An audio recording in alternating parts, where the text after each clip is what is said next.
Happy Easter.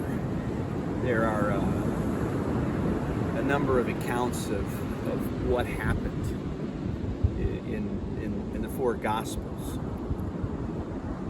The one that I'll read from is from the Gospel according to Mark. Mark gets to the point in this. I want to read just a note about this. Think about this. According to Mark, on the first day of the week, the women rise with the sun and buy the spices to anoint Jesus' body. They are shocked to find the tomb empty, and they leave in fear and terror. Mark's resurrection story is less triumphant than the other gospel testimonies.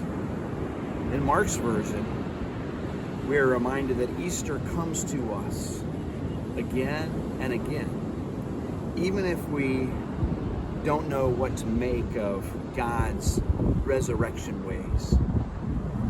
Again and again, the sun rises, and some days that is enough.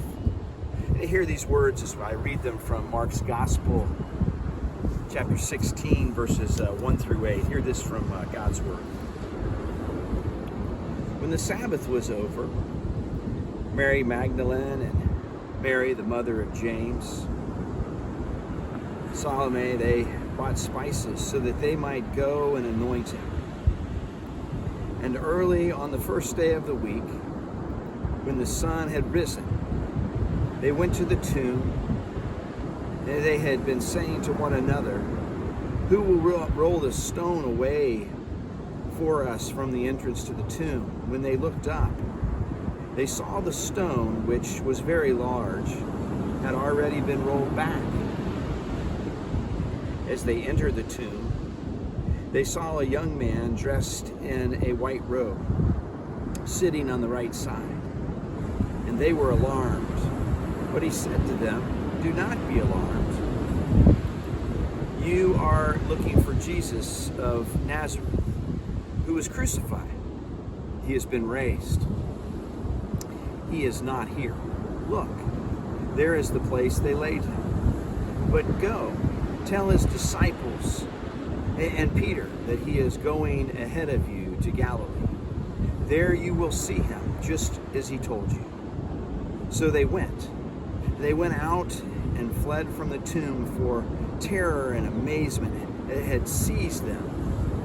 And they said nothing to anyone, for they were afraid.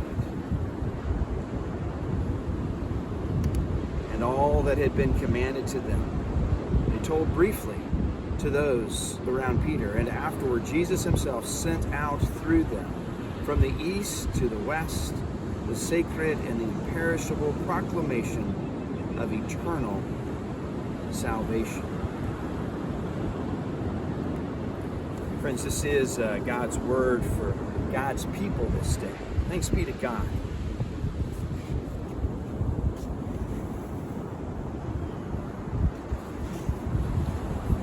The message of Easter for us is summed up in these gospel accounts. I share a commentary that was written by Reverend T. Denise Anderson. She writes these words: "Do we ever consider the mechanics of a sunrise? The earth spinning at 1,000 miles per hour, traveling in orbit the 584 million miles around a star that's about 1,000,000 times the size of our planet. It's dizzying. But because we've come to expect sunrises every day, we're not always impressed by them. Often we sleep right through them. That doesn't make them any less awesome or miraculous. Easter is as familiar to Christians as a sunrise. We know the story, at least one variation, and we like to expect to greet the day the same way every year. But if we've been sitting in the tension of last week, we may be able to experience this day differently. Mark's gospel is again straightforward. There are no frills in this resurrection account. There's not much joy in it either. Sunday morning was a time of profound grief for those closest to Jesus.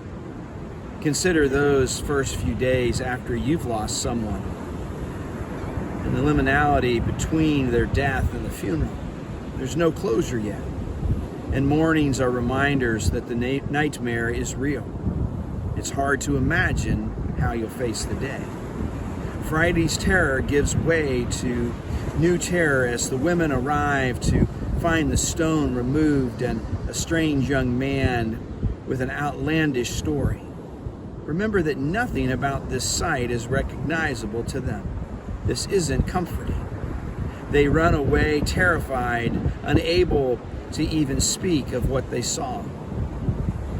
But resurrection still came, even if they weren't yet able to receive it. Things can be scary and okay at the same time.